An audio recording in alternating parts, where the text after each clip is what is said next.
ہم وہی کہیں گے جو ہمارا دین ہم کو بتاتا ہے، عمل کرو تو تمہارا بھلا ہے۔ الحمدللہ رب العالمین والصلاة والسلام على سید الانبیاء والمرسلین، اما بعد فاعوذ باللہ من الشیطان الرجیم، بسم اللہ الرحمن الرحیم، ان اللہ وملائکتہ یصلون علی النبی یا ایہا الذین آمنوا صلوا علیہ وسلموا تسلیما۔ اللهم صل على سيدنا وشفيعنا وحبيبنا ومولانا محمد وبارك وسلم صلاة وسلاما عليك يا رسول الله صلى الله تعالى عليك وسلم۔ کل کی محفل میں توبہ اور مغفرت کے حوالے سے کچھ باتیں پیش کی گئی تھیں، چونکہ یہ پورا کا پورا عشرہ اللہ تبارک و تعالیٰ کی طرف سے بندوں کی مغفرت کا عشرہ ہے، تو زیادہ سے زیادہ ہمیں اس عشرے میں اپنے گناہوں کی توبہ اور استغفار کی طرف توجہ دینے کی ضرورت ہے۔ جوں ہم اللہ کے رسول علیہ السلام کے زمانے سے دور ہو رہے ہیں اور قیامت سے قریب ہو رہے ہیں، ویسے ویسے گناہوں کا ماحول گرم ہوتا چلا جا رہا ہے، اور اب تو ایسا حال ہو رہا ہے کہ وہ لوگ جو پہلے گناہ کو گناہ سمجھ کر کے پریشان ہو جاتے تھے، ان میں سے کئی ایسے بھی آپ کو ملیں گے جو گناہ کرنے کے بعد میں بالکل انہیں احساس بھی نہیں ہوتا کہ ہم سے کوئی گناہ ہو گیا ہے۔ صحابہ کرام اور تابعین رحمہم اللہ، ان حضرات کا طریقہ یہ تھا، وہ فرماتے تھے کہ تم بعض ایسے کام کرتے ہو جو تمہاری نظر میں بال سے بھی باریک ہیں، جبکہ اللہ کے رسول علیہ السلام کے زمانے میں ہم انہیں ہلاک کرنے والا سمجھتے تھے۔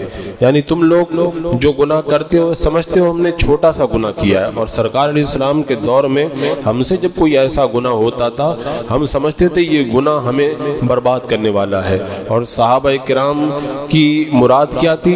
یعنی نور ایمان کی عظمت کی وجہ سے صحابہ کرام چھوٹے گناہ کو بھی بڑا سمجھتے تھے، اور آج کل بڑے گناہ کو بھی چھوٹا سمجھا جاتا ہے۔ اللہ تبارک و تعالیٰ نے اپنے کسی ولی کو الہام فرمایا رب تبارک و تعالیٰ نے میں نے تمہارے کتنے گناہ دیکھے لیکن تمہاری گرفت نہیں کی، حالانکہ اس سے کم درجے کے گناہوں کی وجہ سے کئی قوموں کو میں نے تباہ کر دیا ہے۔ یعنی یہی چھوٹے گناہ لوگوں نے کیے، میں نے انہیں تباہ کر دیا، اور آج تم اس سے بڑے بڑے گناہ کر رہے ہو۔ اور حضرت سیدنا انس رضی اللہ تعالیٰ عنہ نے فرمایا اللہ تبارک و تعالیٰ نے ایک امت کو صرف اس لیے ہلاک کر دیا کہ وہ لوگ اپنی شرمگاہوں سے کھیلا کرتے تھے، یہ ان کا جرم تھا جس کی وجہ سے اللہ نے اس قوم کو ہلاک فرما دیا۔ اور گناہ ہر طرح کے ہوتے ہیں، بندہ یہ نہ سمجھے کہ مجھ سے جو گناہ ہوا ہے وہ چھوٹا ہوا ہے۔ ایک روایت میں یہ منقول ہے 3 ایسے اعمال ہیں کہ ان کی وجہ سے اللہ تعالیٰ غضب فرماتا ہے اور عرش الہی کانپنے لگتا ہے۔ 3 ایسے گناہ ہیں، ان میں سے پہلا گناہ تو ہے کسی کو ناحق قتل کرنا، اور دوسرا مرد کا مرد کے ساتھ بدفعلی کرنا، اور تیسرا عورت کا عورت کے ساتھ بدفعلی کرنا۔ یہ جو عورت کا عورت کے ساتھ بدفعلی کرنا یہ ایک ایسا گناہ ہے جو اس سے پہلے نہیں تھا، یہ قرب قیامت کے اندر یہ گناہ ظاہر ہوا۔ یہ 3 ایسے گناہ ہیں جب یہ گناہ ہوتے ہیں تو اللہ کا عرش کانپنے لگتا ہے۔ ایک حدیث پاک میں آیا اگر لوتی یعنی مرد کا مرد کے ساتھ بدفعلی کرنا یہ ایک ایسا گناہ ہے کہ اگر کوئی شخص کئی سمندروں میں غسل کر لے تب بھی وہ پاک نہیں ہو سکتا ہے، صرف توبہ ہی اس بندے کو پاک کر سکتی ہے۔ تو یہ گناہوں کا جو ماحول آج کل گرم ہو رہا ہے، اور عشرہ رحمت عشرہ مغفرت اللہ نے ہمیں عطا فرمایا ہے، اس کا ہمیں بھرپور فائدہ اٹھانا چاہیے۔ حضرت وہیب بن درد رضی اللہ تعالیٰ عنہ فرماتے ہیں کہ آپ سے پوچھا گیا ایک گنہگار آدمی عبادت کی حلاوت پاتا ہے؟ یعنی جب کسی بندے سے گناہ ہو جاتا ہے تو کیا اسے عبادت کی لذت ملتی ہے؟ آپ نے فرمایا نہیں۔ تو اور پھر آگے ارشاد فرمایا گناہ تو گناہ ہے، اگر کوئی بندہ گناہ کا ارادہ بھی کر لے تب بھی عبادت کی لذت اس سے ختم ہو جایا کرتی ہے۔ آج لوگوں کا یہ عام طور پہ شکوہ ہے، نماز میں آتے تو وسوسے آتے ہیں، ہم جب قرآن پاک پڑھتے ہیں تو ہمارا دل نہیں حاضر رہتا ہے، غائب ہو جاتا ہے۔ یہ ہر آدمی کا شکوہ، ذہن نہیں حاضر رہتا۔ اس کی وجہ کیا ہے؟ اس کی سب سے بڑی وجہ ہے گناہ۔ گناہ کی وجہ سے نمازوں کا مزہ، تلاوتوں کا مزہ یہ ختم ہو جاتا ہے۔ اور اگر کوئی بندہ گناہ کرے، اگر اسے اور کوئی سزا نہ ملے، اگر کوئی اور سزا نہ ملے، اللہ تبارک و تعالیٰ مصیبتیں ڈال کر کے اس کو سزا دے دے تو یہ بھی بہت کافی ہے۔ کم سے کم بندہ چھوٹ تو گیا۔ ورنہ اگر کسی بندے نے گناہ کیا پھر بھی خوشحال ہے تو سمجھ جائے کہ اس کو ڈھیل دی جا رہی ہے، اور اگر بندے نے گناہ کیا اور تنگ دستی آ گئی تو یہ بھی اس کے لیے سزا ہے۔ اسی لیے میرے آقا صلی اللہ تعالیٰ علیہ وسلم نے فرمایا، بندہ گناہ کے ارتکاب کی وجہ سے رزق سے محروم کر دیا جاتا ہے۔ بہت سے لوگ کہتے ہیں کہ سارا معاملہ ٹھیک ٹھاک ہے لیکن کاروبار ٹھپ ہو گیا، وجہ ہی نہیں سمجھ میں آتی۔ جس کاروبار کے ٹھپ ہونے کی کوئی وجہ سمجھ میں نہ آئے، سمجھ جاؤ اس کی وجہ گناہ ہے، کیونکہ میرے آقا نے فرمایا کہ بندہ گناہ کی وجہ سے رزق سے محروم کر دیا جاتا ہے۔ اور ایک قول یہ ہے کہ بندہ جب گناہ کرتا ہے تو حرام رزق کی وجہ سے ایک نیک اعمال کی توفیق اس کی چھین لی جاتی ہے، اس کو اللہ تعالیٰ نیک کاموں کی توفیق نہیں دیتا ہے۔ اور یہ تو یہ ہے، اس کا نتیجہ یہ نکلتا ہے۔ حضرت عبداللہ بن مسعود کہتے ہیں، میرے خیال کے مطابق بندہ گناہوں میں مبتلا ہو کر علم بھول جاتا ہے۔ آج کل آپ یہ بھی دیکھ لیں، بھولنے کی بیماری عام ہو گئی ہے۔ پہلے لوگوں کے ذہن بڑے مضبوط ہوا کرتے تھے، آج کل بھولنے کی بیماری بچوں کا ذہن کتنا اچھا ہوتا تھا، آج کل بچوں کو بھولنے کی بیماری ہوتی چلی جا رہی۔ تو گناہ یہ بھولنے کی بیماری کا سبب بنتے ہیں، اور بندہ جب گناہ کرتا ہے تو یہ اللہ کی لعنت کا مستحق ہوتا ہے۔ اور کچھ لوگ کیا کہتے ہیں، لعنت کا مطلب یہ ہے کہ چہرہ کالا ہو جائے، آدمی غریب فقیر ہو جائے۔ نہیں، فرمایا، ایک بزرگ فرماتے ہیں، لعنت چہرے کے کالا ہو جانے اور مال کے کم ہو جانے کا نام نہیں ہے، بلکہ لعنت تو یہ ہے کہ بندہ ایک گناہ سے نکل کر اس جیسے یا اس سے بھی بڑے گناہ میں مبتلا ہو جائے، یہ لعنت ہے۔ آپ نے کوئی گناہ کیا، اس کے بعد میں پھر وہ گناہ کر رہے ہیں، یہ لعنت ہے۔ پھر وہ گناہ کر رہے ہیں، یہ بھی لعنت ہے۔ اس سے بڑا گناہ آپ سے ہو رہا ہے، یہ لعنت ہے۔ تو بندہ جب گناہ کے بعد گناہ کے بعد گناہ کرتا رہے تو سمجھ جائے کہ بندہ لعنت کا مستحق ہو چکا ہے۔ اور یہاں پہ جو یہ فرمایا گیا کہ بندہ گناہ کی وجہ سے رزق سے محروم ہوتا ہے، اس کی تفسیر علماء نے کئی طریقے سے فرمائی ہے۔ رزق سے محروم ہونے کا یہ مطلب نہیں کہ روزی ختم ہو جائے، رزق سے محروم ہونے کے کئی مطلب آتے ہیں۔ ایک مطلب تو یہی ہے کہ روزی ہی بندے کو نہ ملے، بندہ کاروباری اعتبار سے پریشان ہو جائے۔ اور رزق سے محروم ہونے کا یہ بھی مطلب ہے کہ علماء کرام کی محفلوں سے محروم ہو جائے، علماء کی صحبت اس کو نہ ملے۔ اور یہ بھی مطلب ہے کہ نیک لوگ اس سے ناراض رہنے لگ جائیں، نیک لوگ اس سے منہ موڑ لیں، یہ بھی رزق سے محروم ہونا ہے۔ اللہ تعالیٰ کی حفاظت سے وہ نکل جائے، یہ بھی رزق سے محروم ہونا ہے۔ اور درست اور افضل باتوں کی توفیق نہ ملے، فالتو باتوں میں پڑ جائے، یہ بھی رزق سے محروم ہونا ہے۔ حضرت سیدنا فضیل رضی اللہ تعالیٰ عنہ فرماتے ہیں، تم زمانے کی تبدیلی اور لوگوں کی بے رخی کو پسند نہیں کرتے ہو، تم کو پتا ہے یہ کیا ہے؟ یہ گناہوں کا نتیجہ ہے۔ یعنی لوگ کہتے ہیں نا، فلاں آدمی مجھ سے ناراض رہنے لگا، لوگ میری طرف توجہ نہیں دے رہے۔ فرماتے ہیں یہ جو لوگ تمہاری طرف توجہ نہیں دے رہے، تمہاری عزت نہیں کر رہے، یہ کیا ہے؟ فرماتے ہیں یہ گناہوں کا نتیجہ ہے۔ آدمی اگر غور کرے نا تو اپنی زندگی کے اندر کئی ایسی چیزیں پائے گا کہ گناہوں کی سزا مل رہی ہے، بندے کو پتہ ہی نہیں چل پا رہا ہے۔ بلکہ ایک روایت میں تو ہے کہ قرآن کریم کو یاد کر کے اگر کوئی بندہ بھلا دے، یہ بھی بہت بڑی سزا ہے، اور بندہ گناہوں کی وجہ سے اس سزا کا بھی مستحق ہوتا ہے۔ ایک شامی صوفی تھے، وہ فرمایا کرتے تھے، میں نے خوبصورت چہرے والے نصرانی عیسائی لڑکے کو دیکھا تو میں دیکھتا ہی رہ گیا، بہت خوبصورت بچہ تھا۔ اتنے میں حضرت سیدنا ابن جلاد رضی اللہ تعالیٰ عنہ میرے پاس سے گزرے، انہوں نے میرا ہاتھ پکڑ لیا، مجھے شرم آ گئی۔ میں نے کہا کہ بہرحال انہوں نے کہا، میں نے عرض کی کہ حضور یہ بچہ کتنا خوبصورت ہے، میں نے اس کو دیکھا تو میرے دل میں یہ خیال آیا کہ اس کو آگ کے لیے کیوں پیدا کیا گیا، یعنی یہ مسلمان نہیں، یہ آگ میں جائے گا، اتنا خوبصورت بچہ اللہ نے آگ میں ڈالنے کے لیے پیدا کیا ہے۔ تو فرماتے ہیں سیدنا ابن جلاد نے میرا ہاتھ دباتے ہوئے فرمایا، یقیناً تم کچھ زمانے کے بعد میں اس گناہ کی سزا پاؤ گے، تم نے اس خوبصورت بچے کو گھور کر کے دیکھا ہے، تمہیں اس کی سزا ملے گی۔ تو شامی بزرگ فرماتے ہیں واقعی ویسا ہی ہوا۔ مجھے فوراً تو سزا نہیں ملی، 30 سال کے بعد میں اس گناہ کی سزا مجھے پھر ملی۔ تو بہت سی مرتبہ ہوتا ہے آدمی کہتا ہے میں تو نماز بھی پڑھ رہا ہوں، یہ بھی کر رہا ہوں، وہ بھی کر رہا ہوں، پہلے جب میں نماز نہیں پڑھتا تھا تو روزی بہت اچھی تھی، اب آج کل روزی میں نماز پڑھ رہا ہوں نہیں مل رہی ہے۔ تو بندہ سمجھ جائے یہ جو نماز پڑھ رہے ہو نا اس کا اجر تو تمہیں مرنے کے بعد ملے گا ہی، لیکن ابھی جو تمہاری روزی تنگ ہوئی ہے وہ 10 سال پہلے تم جو گناہ کرتے تھے اللہ اس کی سزا اب تمہیں دے رہا ہے، اس کی سزا تمہیں اب مل رہی ہے۔ ایک بزرگ فرماتے ہیں میں اپنے گناہ کی سزا کو اپنے گدھے کی نالائکی سے پہچان لیتا ہوں، میرا گدھا جب میرا کہنا نہیں مانتا نا سمجھ جاتا ہوں یہ بھی میرے گناہ کی سزا ہے۔ اور ایک بزرگ فرماتے ہیں کہ میں گناہوں کی سزا کو پہچان لیتا ہوں یہاں تک کہ گھر میں نظر آنے والے چوہے تک کو پہچان لیتا ہوں، ایک چوہا بھی تنگ کر رہا ہے نا تو ویسے ہی نہیں تنگ کر رہا، یہ بھی میرے گناہ کی سزا ہے، ایک جانور بھی اگر پریشان کر رہا ہے نا یہ بھی میرے گناہ کی سزا ہے۔ ہمارے اسلاف اور بزرگوں کا طریقہ تھا چھوٹی چھوٹی باتوں میں غور کرتے تھے اور ان کی زندگیاں بدلتی تھی، اور ہمارے اوپر تو اتنے ظلم ہو رہے ہیں خاص طور سے ہندوستان کی سرزمین پر، اس کے باوجود بھی ہم یہ نہیں غور کرتے کہ یہ سب کیوں ہو رہا ہے۔ حضرت سیدنا منصور فقیر رحمۃ اللہ تعالیٰ علیہ فرماتے ہیں میں نے خواب میں حضرت ابو عبداللہ رضی اللہ تعالیٰ عنہ کو دیکھا، عرض کی ما فعل اللہ بک، اللہ تعالیٰ نے آپ کے ساتھ میں کیا کیا؟ کہتے اللہ تعالیٰ نے مجھے اپنی بارگاہ میں کھڑا کیا تو میں پسینے میں ڈوب گیا، یہاں تک کہ میرے رخسار کا گوشت گرنے لگا، میں نے وجہ دریافت کی آخر اللہ کی بارگاہ میں تم اتنا پسینہ پسینہ کیوں ہو گئے؟ انہوں نے کہا کہ میں نے ایک بار ایک لڑکے کو آتے جاتے دیکھ لیا تھا، تو بری نظر سے ایک لڑکے کو آتے جاتے دیکھ لیا تھا تو اتنا بڑا وبال میرے اوپر پڑا۔ تو جو بندہ موبائل کھول کر کے نہ جانے کیا کیا دیکھتا رہتا اس کے بعد میں آ کر کے کہتا ہے کہ کوئی تعویذ بتا دے تاکہ میری پریشانی ٹل جائے، تو تعویذ تو خود تمہارے پاس میں، گناہوں کو ترک کر دو یہ تمہارا سب سے بڑا تعویذ ہے۔ اور ایک بات اور بزرگان دین نے فرمائی، گناہ تو بہت سارے لوگ کرتے ہیں لیکن سزا سب کو ایک جیسی نہیں ملتی ہے، سزا الگ الگ ملتی ہے، جو جیسا ہوتا اسی اعتبار سے اس کو سزا دی جاتی ہے۔ مثال کے طور پر ایک دنیا دار بندہ ہے، وہ گناہ کر لے تو اس کو رزق سے محروم کر دیا جاتا ہے، اس پر رزق کمانا بڑا مشکل ہو جاتا ہے، اس کو یہ سزا دی جاتی ہے۔ ایک بندہ دنیا دار نہیں دیندار آدمی ہے، نیک آدمی ہے، تسبیح وظیفہ اور نیکی میں لگا رہتا ہے، اس سے اگر گناہ ہو جائے تو اس کو کیا سزا دی؟ اس کو رزق میں تنگی نہیں کی جاتی، اس کو سزا یہ دی جاتی ہے کہ اس کا نیک کاموں میں پھر دل نہیں لگتا ہے، اس کا عبادت میں دل نہیں لگتا، اس کو یہ سزا دی جاتی ہے۔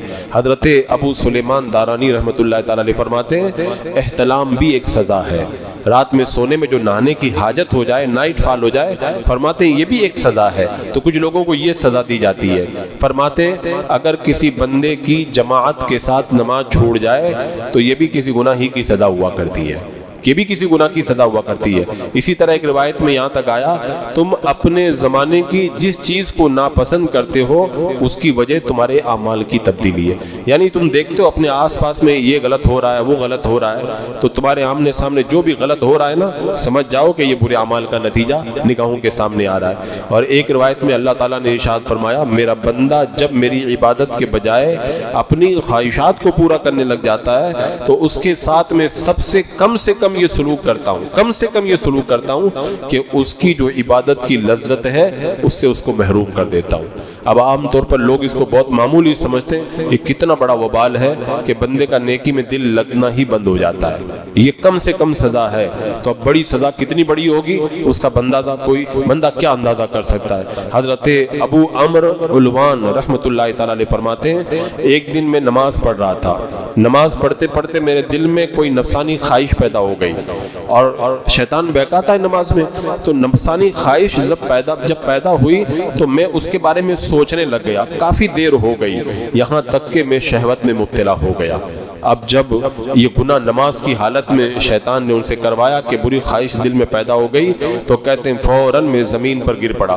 دیکھو اللہ کے کچھ نیک بندے ہوتے ہیں، ان سے جب کوئی گناہ ہوتا ہے تو اللہ فوراً ان کو سزا دے دیتا ہے، اور عام طور پہ لوگوں کو ڈھیل دی جاتی ہے، ان کی گرفت نہیں ہوتی۔ تو نیک بندے تھے، فوراً ان کو سزا ملی، زمین پر گر گئے اور ان کا سارا جسم کالا پڑ گیا۔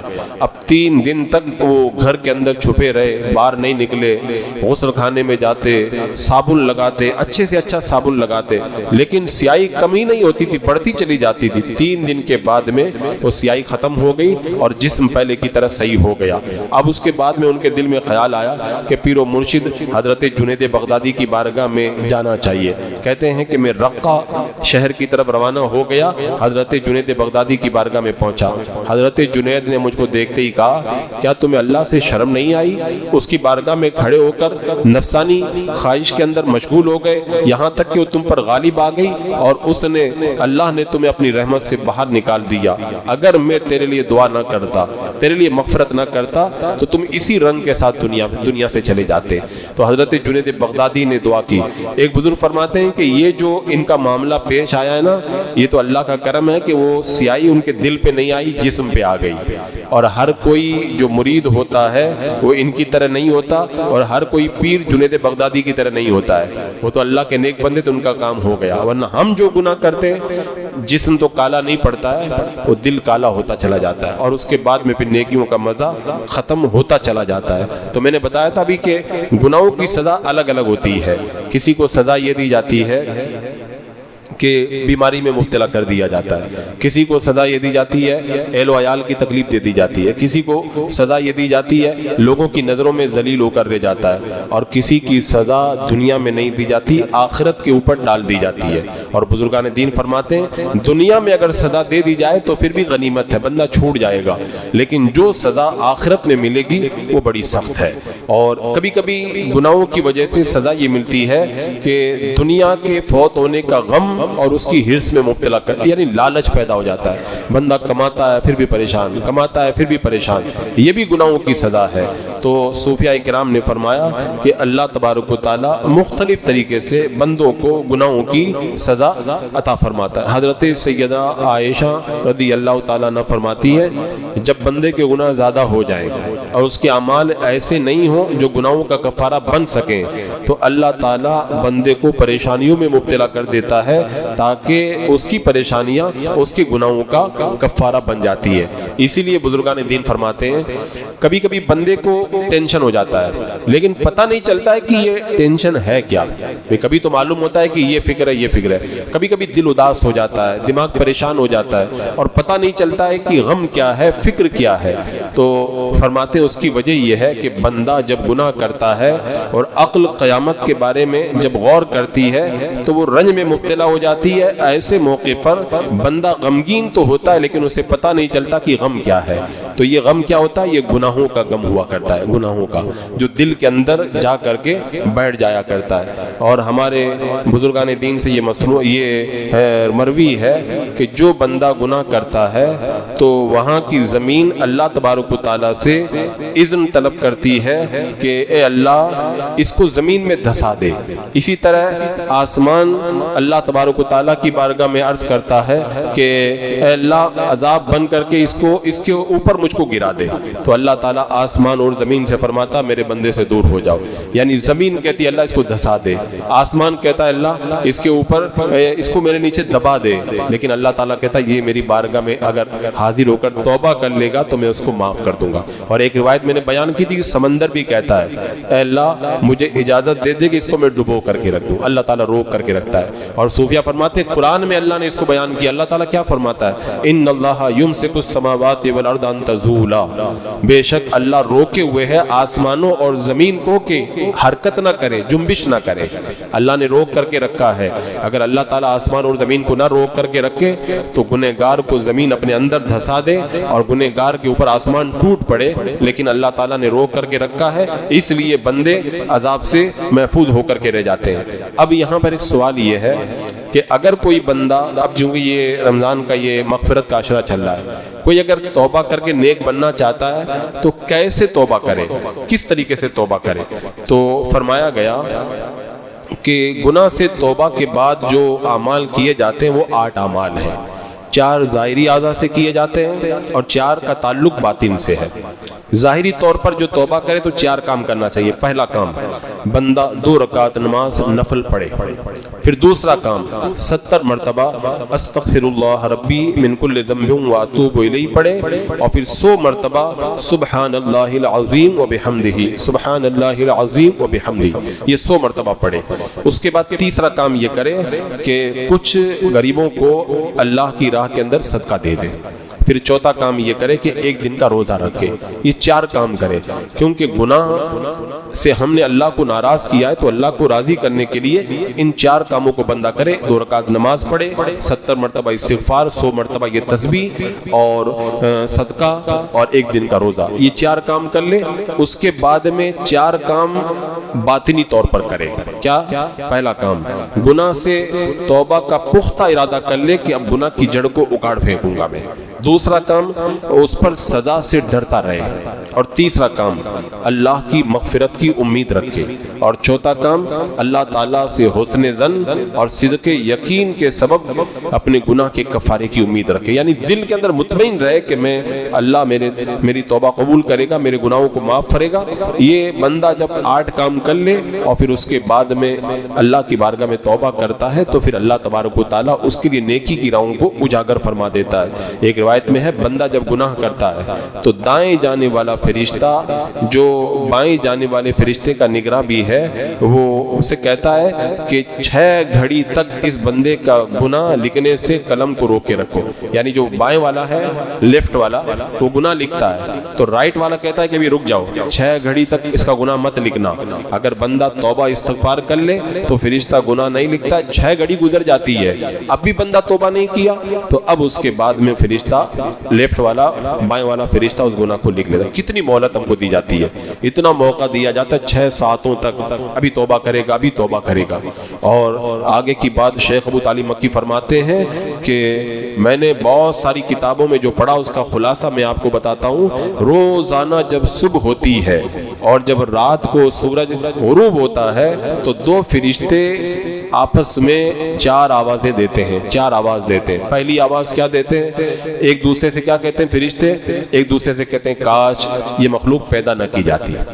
پھر دوسری آواز یہ دیتے ہیں کاش انہیں پیدا کیا گیا تو انہیں یہ تو معلوم ہوتا کہ ان کو کیوں پیدا کیا گیا ہے. پھر تیسری آواز یہ دیتے ہیں, پھر دوبارہ پھر یہ آواز کیا دیتے ہیں کاش جب انہیں یہ معلوم ہو جاتا ہے کہ انہیں کیوں پیدا کیا گیا تو یہ اپنے علم پر عمل کرتے, اپنے علم پر عمل کرتے یعنی نیک کام کرتے. اور پھر واپس چوتھی آواز دی جاتی ہے کاش جب انہوں نے اپنے علم پر عمل نہیں کیا تو کم سے کم اپنے برے اعمال سے توبہ ہی کر لیتے.